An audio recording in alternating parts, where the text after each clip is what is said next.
Në gjykatën themelore në Prishtinë, dëshmia e të akuzuarit Granit Plava ka hedhur dritë mbi një version tronditës të ngjarjes, duke pretenduar se vrasja e Liridona Ademajt ishte rezultati një marrëveshje paraprake me Naim Murselin. Sipas tij, çdo veprim i ndërmarrë atë ditë ishte në funksion të këtij plani. Plava ka përshkruar një kronologji të detajuar të lëvizjeve, duke theksuar se takimet me Murselin kishin ndodhur me iniciativë të këtij të fundit dhe se komunikimi mes tyre kishte qenë i vazhdueshëm deri në momentet kritike. Ai ka pretenduar se arma ishte siguruar pa atë ditë dhe se Murseli kishte qenë aktiv në organizimin e lëvizjeve, përfshirë edhe orientimin drejt vendit ku më pas ndodhi vrasja.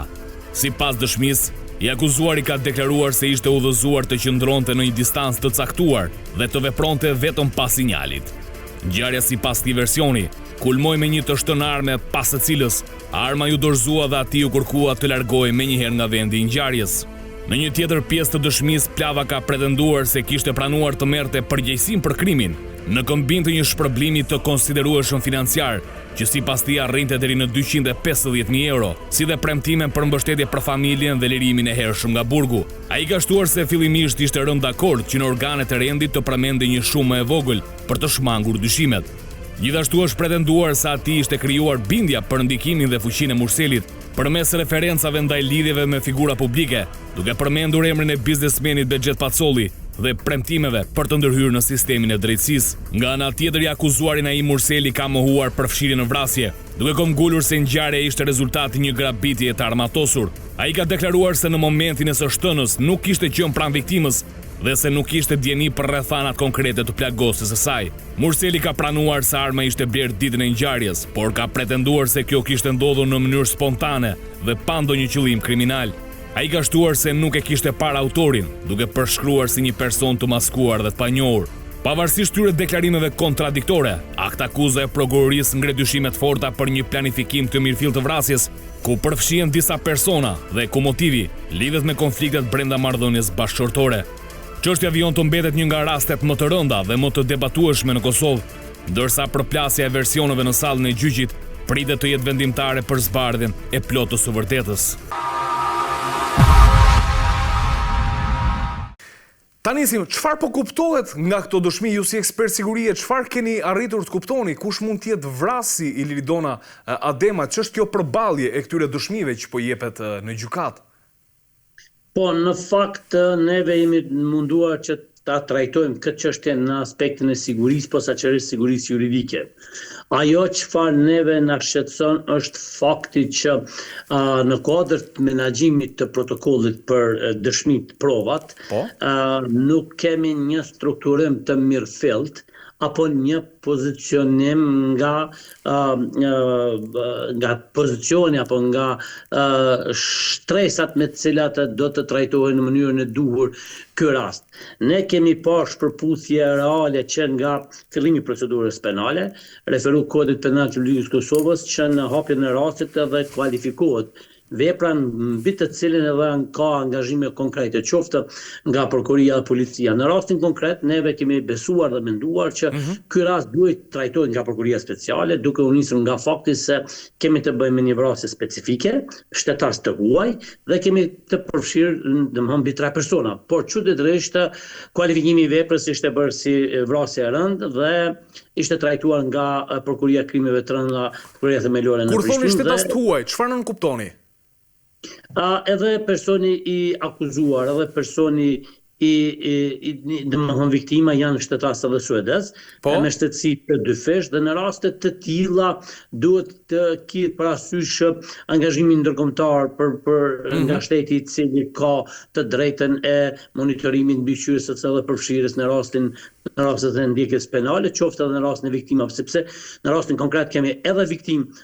me shtetësi suedeze, po ashtu edhe të dyshuar me shtetësi suedeze. Derisa në krahun tjetër, personi i cili akuzohet për kryen e veprës penale vrasje e rëndë është shtetas i Republikës së Kosovës. Prandaj, duke i referuar të gjitha këtyre, ne kemi menduar që ka pas nevojë që të bëhet një rikualifikim i veprës penale, dhe që kjo çështje të trajtohet nga prokuroria speciale, duke u nisur nga fakti që kompetenca dhe performanca e prokurorisë speciale edhe për raste të tilla do të ishte më e nevojshme dhe se do të sjellte eventualisht një drejtësi për cilën Kosova ka shumë.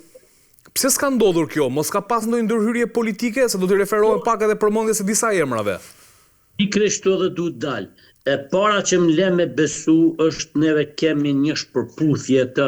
deklarimeve të dyshuarve në proceset hetimore, krahasimisht me deklarimet që tani i kanë në gjykat. Naim Urseli, Granit Plava dhe Kushtrim Kokalla. Këta janë tre emra. Dhe se këto deklarime janë ndryshe nga ato që kanë bërë në kodër të ndjekjes penale dhe ne besojmë që gjithë kjo ka qenë një lloj organizimi i mbrojtjes duke u bazuar në faktin që vetëm deklarimet apo mund të themi deklarimet e bëra nën betim nën gjykat mund të konsiderohen të qëndrueshme, sepse palët kanë të drejtë të konsiderojnë edhe dezinformacionin në kodër të dhënies së deklaratave në prokurori dhe polici, dhe krejt kjo për shkak të normave ndërkombëtare dhe lokale sa i përket mjetit të dhunës. Ne dini që policia, prokuria janë aparat dhunës dhe gjykata është ai institucioni i cili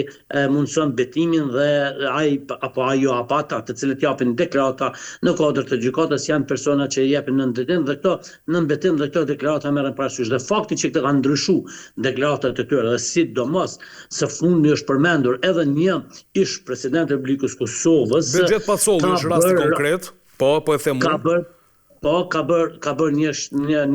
shqetësim serioz se përket protokollit sigurisë juridike dhe menaxhimit provave, sepse në kodër të këtij rasti kaq delikat kemi këtë shqetësim. Për porositin e vrasjes kemi dëshmitar vrasesin, është një dëshmitar dhe në pamundësi për me siguru prova të tjera përpas deklarimit të Naim Urselit, dhe në krahun tjetër kemi një vrasës i akuzuar për vrasje i cili është dëshmitar tek urdhërënësi i personi i cili ka dhënë urdhën për vrasje. Prandaj janë komplet çështje të cilët të lidhen në kuadër të deklarimeve, dëshmive të dëshmitarëve. Kredibiliteti i këtyre dëshmitarëve është i cenueshëm duke u nisur nga fakti se do të provojnë që nga dëshmitë e tyre ose të mos përgjigjen ose të japin përgjigje të pasakta për të përfituar nga rregullimet ligjore, nga normativat ligjore që të kenë minimalisht dënimet jo të merituara, përkatësisht dënimet e lehta. Mund ta bëjmë me ligjin në Kosovë? Ligji në Kosovë ka vakume të tilla ligjore që këta mund të përfitojnë duke ndruar dëshmitë? Saktësisht ka vakume ligjore, nuk është përcaktuar saktësisht kur dhe si mund të trajtohet dëshmia dhënë në polici dhe prokuri dhe pse është bërë që e mundur që dhe personat e të akuzuar kanë të drejtën me dhënë deklaratë edhe të rrënjshme kur është në pyetje mbrojtja atyre apo mbrojtja e personave të tjerë. Prandaj kjo është ajo pjesa ku përdoret dhe avokatët e dinë këtë çështje dhe gjithmonë dëshmitarët i nxisin apo mund të themi inkurajojnë që për të pasur një drejtësi në favorin e tyre, deklarimet e tyre të sakta apo të qëndrueshme të jenë vetëm nën betim në gjykat, ku edhe trajtohen të tilla dhe vendimi mund të jetë në bazë të deklaratave të fundit që ikën pranë gjyqtarit. Prandaj mund të them që ky është një rast shumë specifik. Kam frikë që gjykata e Kosovës do të mund ta provoj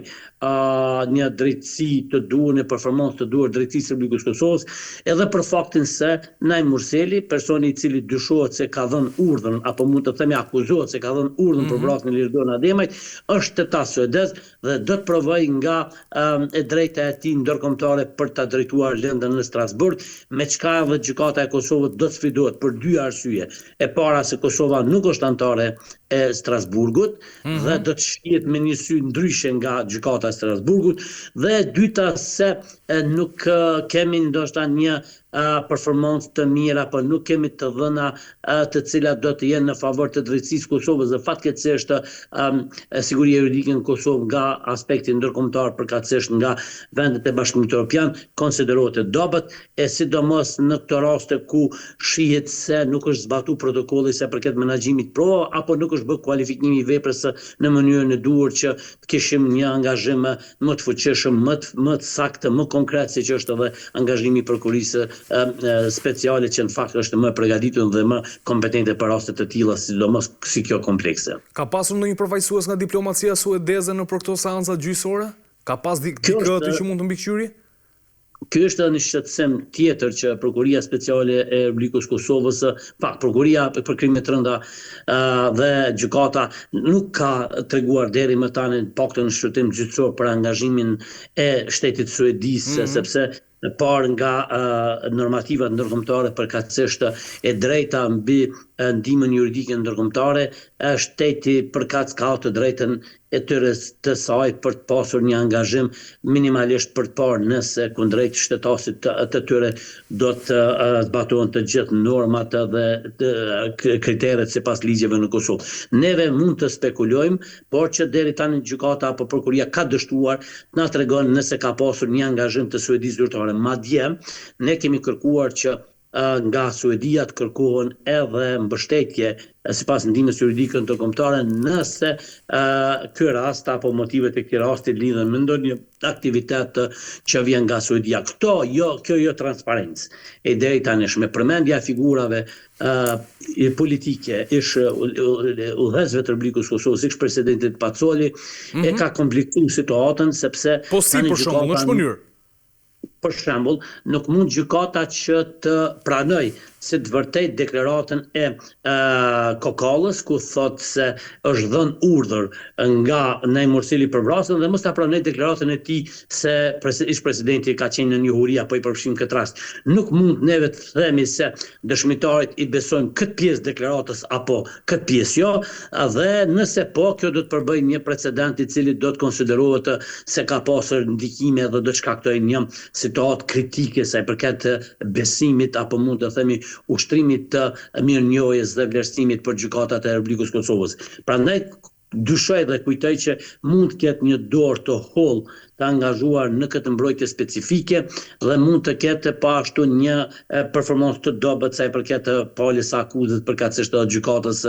në këtë çështje, duke i përmendur edhe faktet që thash edhe më lart se ka mungesë të transparencës, sidomos të angazhimeve konkrete qoftë nga Suedia nëse do të lidhet motivi i vrasjes me Suedin, apo edhe nëse Suedia ka ushtruar të drejtën për të pasur informacione për shtetasit e saj. Në këtë rast edhe viktimës edhe të akuzuarit. Pacoli është marrë në pyetje? Do duhet merret në pyetje nëse jo?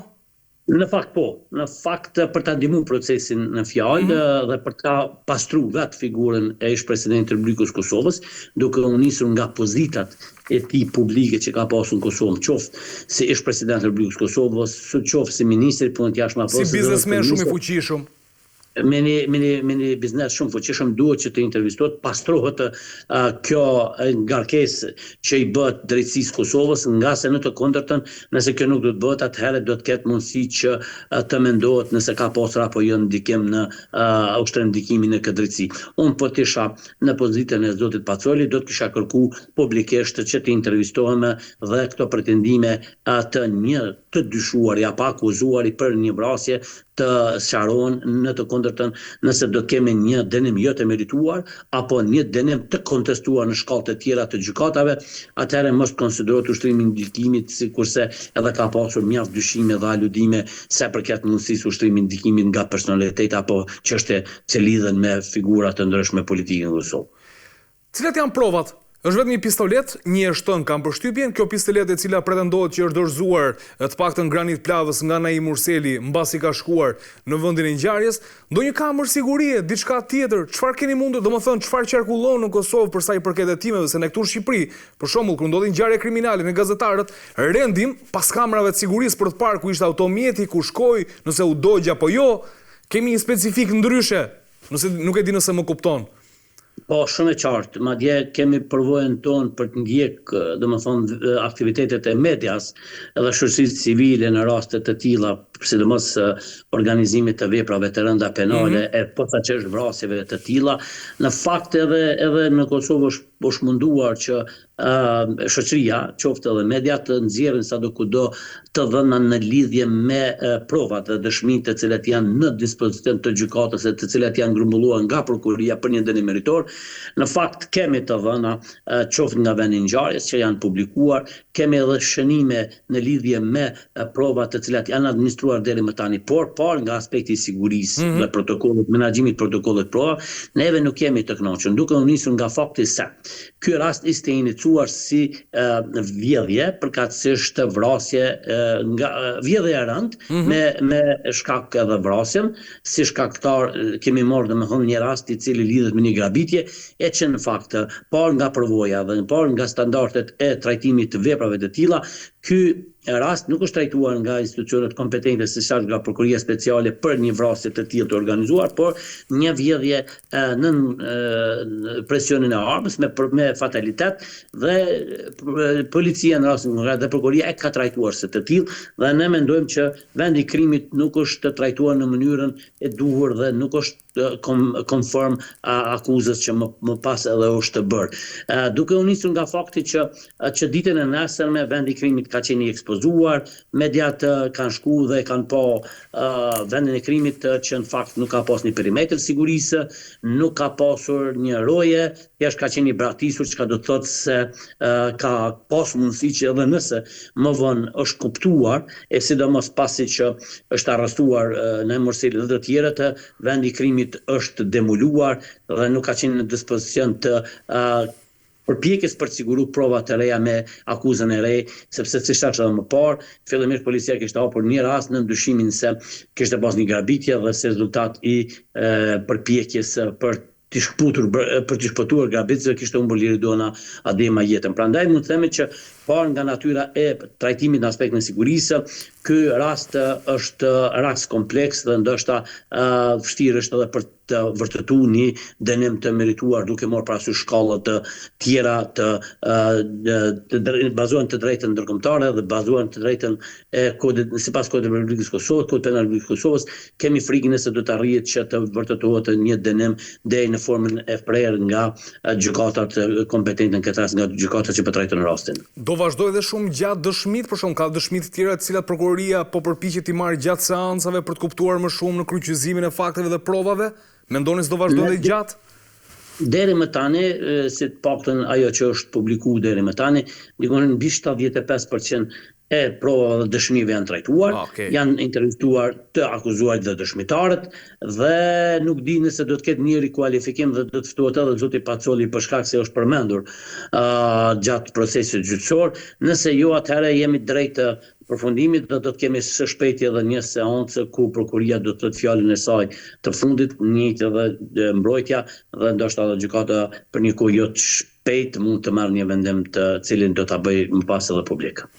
Unë të falenderoj shumë dhe mënyra se si ju është shpjeguar më lë shumë një lloj keqardhje dhe ndjesi të keqe për mënyrën se si po shkon ky proces, për shkak të shumë faktorëve që ju i përmendët, ndoshta duke nisur që nga momentet e para të qyrit të vendit të ngjarjes janë realisht jetike për të zbardhur deri në fund ngjarje, elementet politik, por sigurisht edhe çështjet e shtetësisë, qasjen e Kosovës në arenën ndërkombëtare që duket që krijon një lloj kaosi të vërtet për të çuar në kualifikimin e një vepre penale që realisht do duhet shkonte ashtu siç e meritojnë nëse kanë gisht këta që janë akuzuar. Në fakt, Kosova më shumë se kur ka pasur nevojë për një performancë, sidomos një performancë në aspektin në arenën ndërkombëtare sa i përket drejtësisë, për treguar se ne kemi kapacitete dhe gatishmëri dhe nuk jemi të ndikuar për sjellur edhe drejtësi në raste të tilla, e sidomos kur janë përfshirë edhe shtetas të huaj. Falenderoj shumë zoti Bedri Elezi, ekspert sigurie në Kosovë, vlerësoj shumë intervistën sot dhe gjithë shpjegimet që ndatë me ne këtu në Sken Krimi në Shqipëri për të kuptuar më shumë mbi këtë ngjarje të rëndë. Do kemi mundësi dhe tjera për të diskutuar, sigurisht ju falenderoj shumë. Faleminderit. Mirë, ne do të ndalemi për të diskutuar me dy avokatët, Leonard Karajn dhe Gülsen Zhlimën, pikërisht do ta nisim me atë se në çfarë gjendje ndodhet sot drejtësia në Shqipëri dhe përballja e qytetarëve me të. Ndjekim sinkronin dhe rikthehemi për diskutim.